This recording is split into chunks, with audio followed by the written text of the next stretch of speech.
Hey guys, NDTV here with some more Pokemon Crystal. Last episode, we explored Goldenrod City and it's nighttime, so I have a chance to fight this cop guy.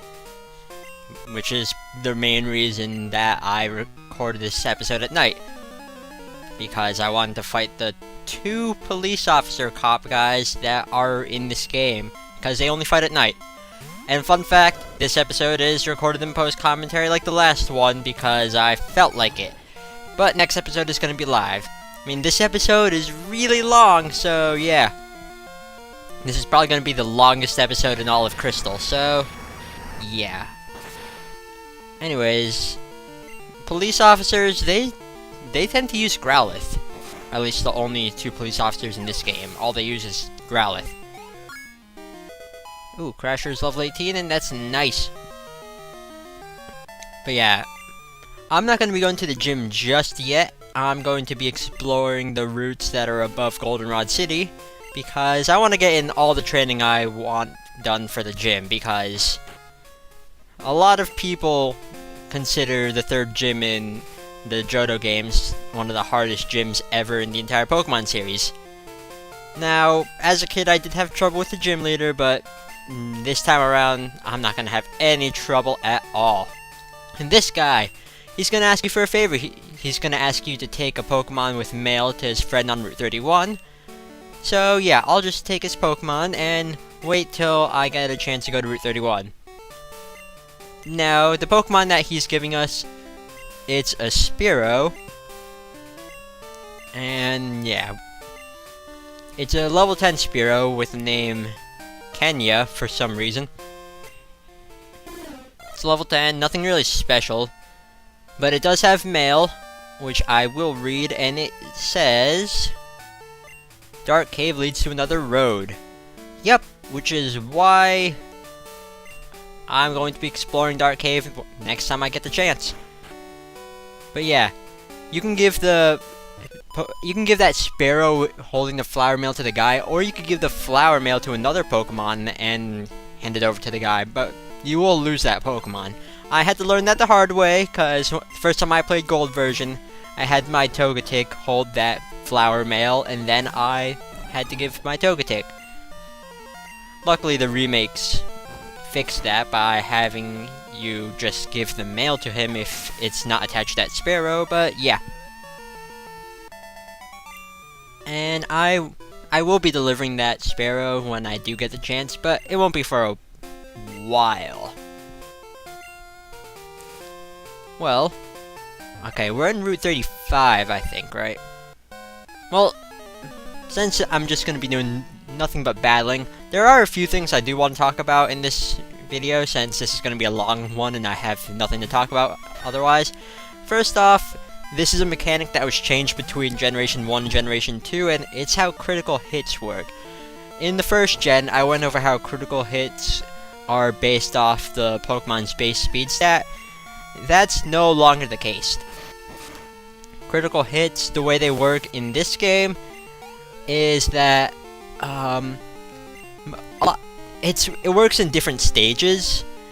There's kind of like how stats go through different stages. Like there's just the normal stage or stage 0. I got this info off Bulba Garden or Bulbapedia or whatever. Stage 0, which is mostly all moves except for a few. Moves have a 1 out of 16 chance of getting a critical hit. Then, if you increase the critical hit rate by stage using some kind of move or an item, then the next stage is 1 out of 8 chance.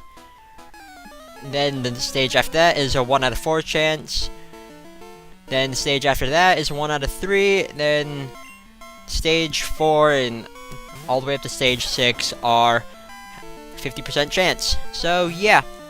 And there are some moves that have a higher critical hit rate. So yeah, so those moves aren't stage 0, but yeah, pretty cool. I do like how now not only fast Pokemon can get critical hits, because back then if you had something like an Alakazam hitting you, it was pretty much going to be a guaranteed, or not guaranteed critical, but it's going to get critical hits quite often. And Pokemon like Venusaur, whose speed stat is just high enough for Razor Leaf to always be critical, yeah, that's not really good. But, yeah. Now, I don't know if this is true or not, but I don't think critical hits pass through any stat modifications in this game. I know in Gen 3 and onwards it does. But yeah. Also, in Gen 6, I believe critical hits don't do double damage. They only do 1.5 times the damage. But that's just to nerf critical hits a bit. But that doesn't occur in this game, so I'm pretty much safe for that. Ooh, Zubat. Of course, I'm gonna have myself a little Zubat mirror match here. And wow, we're only like 5 minutes in, and we're not even like... we're like barely a quarter of the way there. And let's see. Zubat, of course, mine is the superior one. And then... yeah. Now this episode, I don't know why I made it this long. I mean, I could have cut it into 2, but I don't know. I guess I just wanted to get this training session done in just 1 episode. And my team did gain quite a bit of experience for it, so I'm not complaining.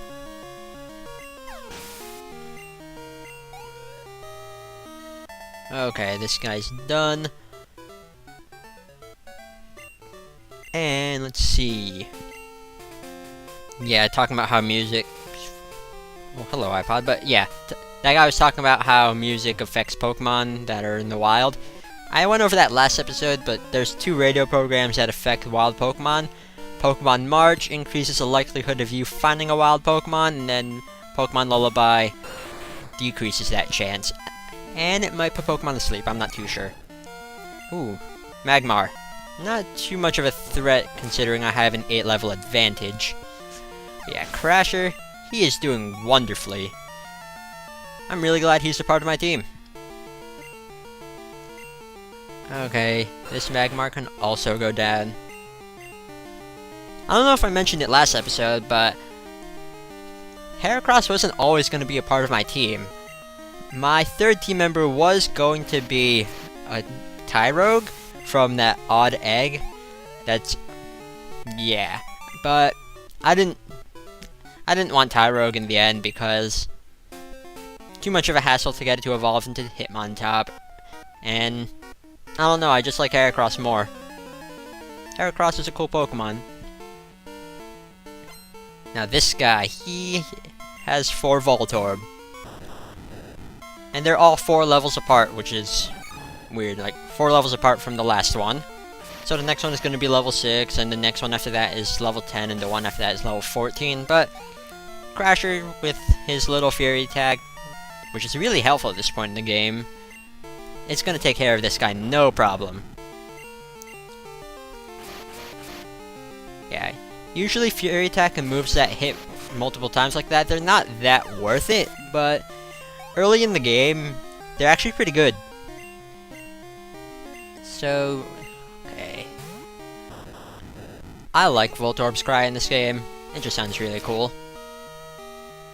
That's just me, though. And that's a 3-hit KO, yay! And one more Voltorb, of course.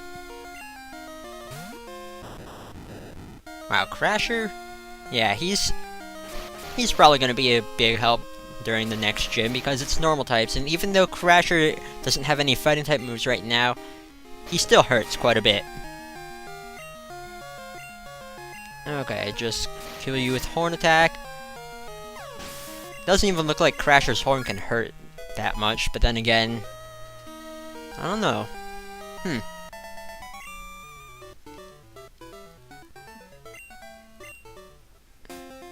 Oh, phone call from the mom. Let me guess, bought an item. Yay, I should know because this is post-commentary. Yeah, sometimes your mom does that. If you save up enough money through her, she's gonna buy an item. And sometimes she buys things for your room, but I don't really mess with that too much. Yeah. she'll buy some helpful items. She'll buy things like repels, super potions, and send it to your PC. So, yeah. It could be helpful, I guess. Danger lurks in the night! Okay. Don't worry, I have a bat that is named after a Batman character, so obviously I'm well prepared because I don't know where I'm going with this, but yeah. And my Heracross is not afraid of any Growlithe. And let's just... okay, that's KO'd. Oh, you know what? I haven't gone over the Pokemon in this route. Well, there's only one new Pokemon that can be found here in Route 35. And it is Yanma. Yanma is pretty rare, but it could appear in swarms every once in a while. Yanma, it's a bug flying type. It's pretty fast, but other than that, it's not that good. I mean, bug flying types generally aren't that great. I mean, let's take a look at Butterfree. Or Yanma. I mean, Yanma gets an evolution in the 4th gen games, which makes it a little bit more useful. But still, Yanma by itself, no. Just no. And let's cut this wild battle. Yeah. Hey, this guy, this bug catcher Arnie. Is it Arnie? I'm like 80% sure it's Arnie. Yep. Now when you beat him, he's gonna ask for your phone number, and he's the one that calls you about swarms that happen on this route. So yeah, if you do want a Yanma, maybe for Pokedex purposes, then you might want to get this guy's phone number just in case. But yeah, I don't know why I'm using Nightwing when Nightwing right now is not that good. Well, I do need to get him some experience because he is 2 levels away from evolving, and then he could start hurting things again. But yeah, it's pretty easy to tell that he's lagging behind at this point. But then again, he's the only one in my team that isn't really good or fully evolved. Or not even evolved. I mean, Heracross doesn't evolve, but it's damn good. Oh, and this guy mentioned a bug catching contest. I don't show it in this video, but I will later on. The bug catching contest is where you can catch some very cool bug Pokemon that you get to keep, and it's a pretty cool thing. Okay. So, just continue my way down here. Did I cut this battle out? Yes, I did. Okay, this guy's a bug catcher that asks what kind of balls I use. I generally just use Pokeballs whenever I play a game. Like any Pokemon game. Generally, all I use are Pokeballs or things like Safari Balls. I really don't use Great Balls. I use Ultra Balls every once in a while if I'm fighting Legendaries and whatnot, but usually I stick with Pokeballs. In the later games, if I find a shiny, I'll catch it in a Premier Ball, but yeah. Okay, that Pidgey is down. And, Pidgeotto, okay. Pidgeotto, okay, Nightwing is gonna have some bit of trouble here. But, yeah. Confuse Ray looks really cool in this game.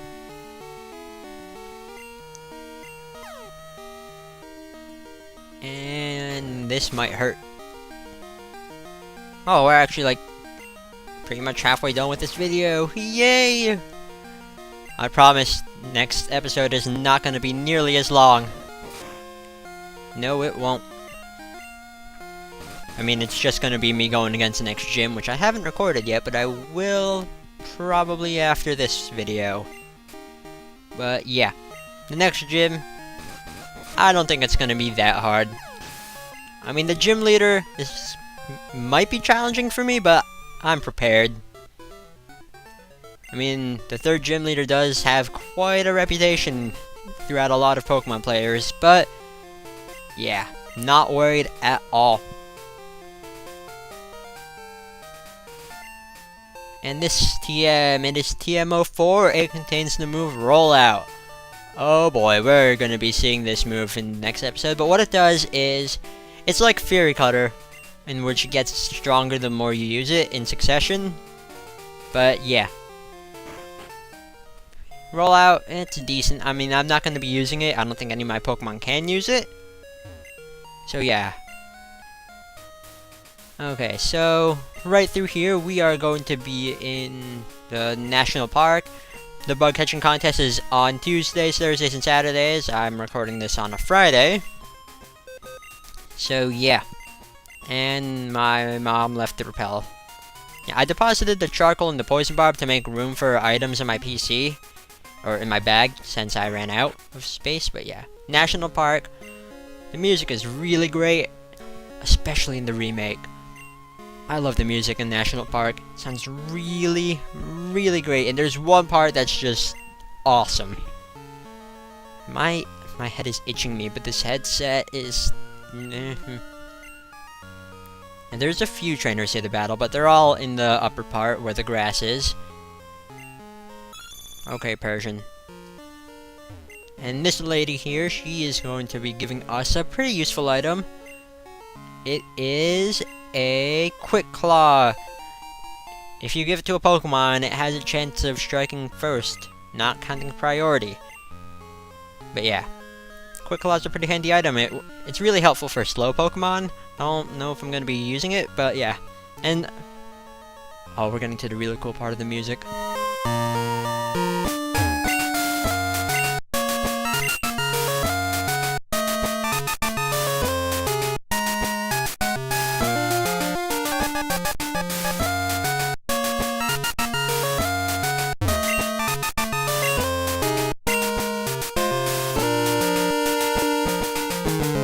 That part is great.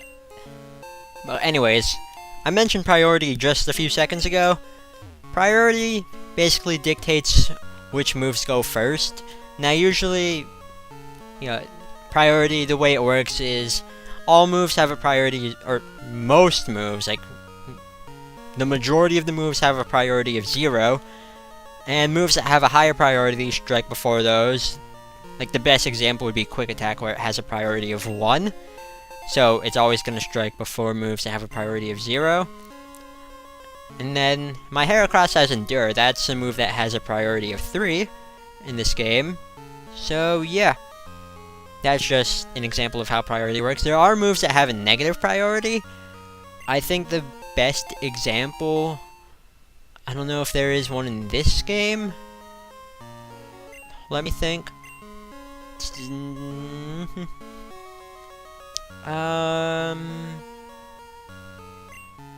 Bide?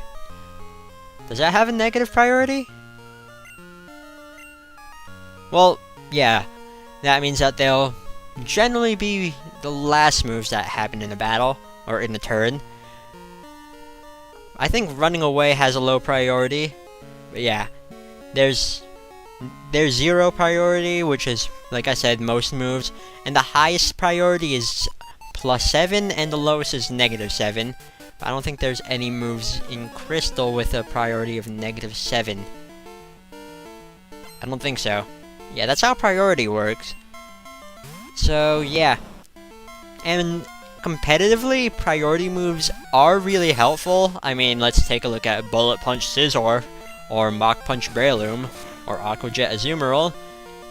Those are in 6th gen competitive that I'm talking about. But yeah, priority moves, I mean, they get you a pretty nice kill, like later on in the battle. Oh, you have a berry.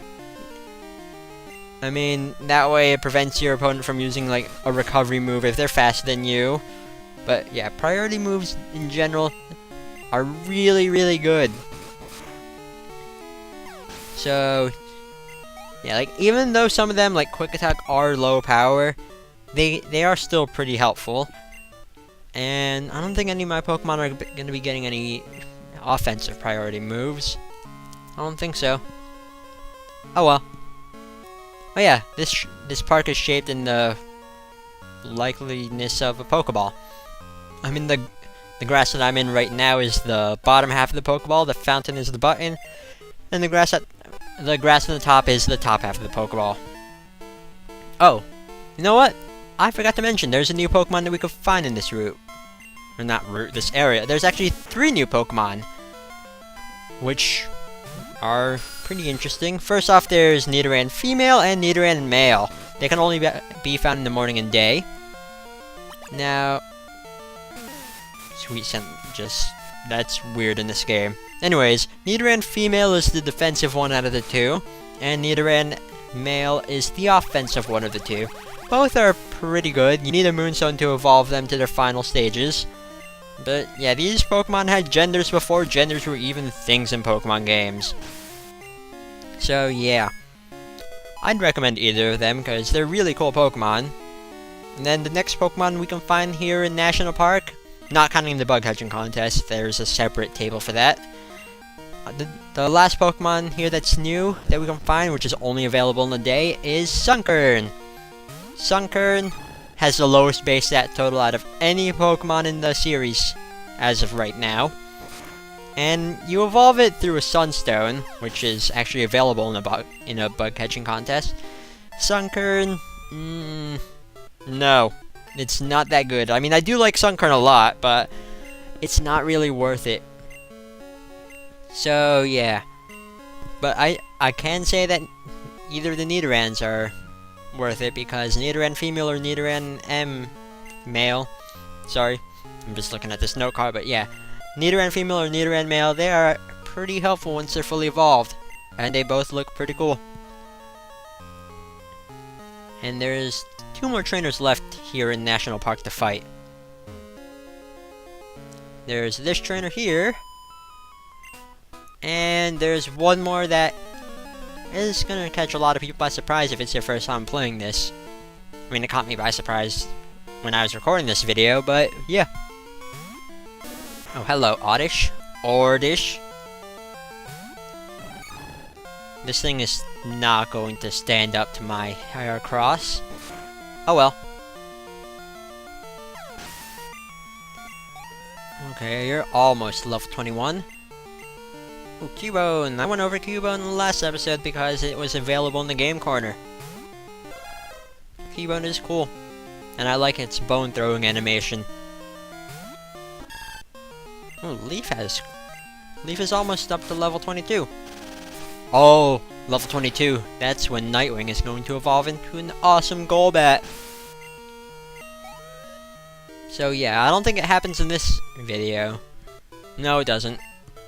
So chances are Nightwing is going to evolve in the next episode. Okay, well, this trainer right here, this guy. Okay, he is a Pokefan. What he sends out is pretty interesting, and his kid is dressed up as a Pikachu. Oh boy. He sends out a Raichu of all things. No, seriously. He sends out a Raichu. That really comes out of nowhere. I mean, seriously. Who was expecting this guy to use a fully evolved Pokemon at this early in the game? Means, if I wasn't using like, a really strong Pokemon like Heracross, I might actually have trouble with this Raichu. But I didn't. So ha. Screw you. Yeah. Pokefans give out quite a bit of money. And now we can just move on from National Park. I will be going here later to show off the bug catching contest, because the bug catching contest is always a cool thing. And let's just leave National Park with its awesome music. Yeah. Okay. And, ooh, berry tree. In the remakes, all berry trees are turned into apricorn trees, which is pretty interesting, but yeah, fun fact. Okay, let's see. There's 2 more trainers left to fight. There's this guy and 1 more up ahead. This guy, not that much of a threat, except for maybe his last Pokemon. He has an Abra. Abra is a cool Pokemon. I mean, that's why I had Nightwing out, because Nightwing has Bite and Leech Life. Oh, this thing managed to live somehow. Okay. And goodbye, Abra. Let's see, next Pokemon, it's another Abra. I know what it is because I can see into the future, or I just have a good memory about what I recorded like half an hour ago. No, I didn't record this half an hour ago. I recorded it like 2 hours ago, maybe. Yeah, 2 hours ago. And you are done. Now his next Pokemon is a bit more challenging to deal with, but yeah, I'm not that worried. It's a Kadabra. I mean, I'm not gonna have my Nightwing fight it of all things because chances are it's going to be destroyed. So this is a chance for Leaf to shine. So just headbutt it. I mean, Kadabra is pretty fast. So I'm not that surprised that it outsped my Bayleaf. And now, if I remember correctly, yep, I get confused. But it doesn't really matter because I hit through it, so ha! Screw you, Kadabra. Screw you. And that's that. Quite a bit of experience. I misread you, blah blah blah. And now this next trainer, the last trainer of the route, he has one Pokemon, but let me just... no, I don't need to switch. So I don't know why I went there. Yeah. This guy. He can be a bit challenging as well, if you're not prepared for him, but yeah, this guy... If you beat him, he's gonna ask for your number, and he will sometimes give out fire stones. I don't need them, so I don't need his number. Simple as that. Okay, Leech Life, and it's not gonna do much. Tangela is pretty cool. I like it. Yeah, I kind of like Tangela. It's alright. Too bad we don't get its evolution in this game. This Tangrowth is a lot cooler. Ooh, Constrict. At least it's not Wrap, or the first generation version of Wrap, where it just attacks and attacks and you can't do anything. Good thing they nerfed that. Do do do do do do do do. Oh, I love the music in this game. This game has such good music. It's like very nostalgic for me. Well, oh yeah, you lowered my speed with Constrict. Okay. Ooh, I see a little bit of desync here. Oh well, it's the end of the video, so not that it matters. Oops, computation error. Right. Yeah, so don't give me your number. I don't want it. Come on. Yeah, no. Okay.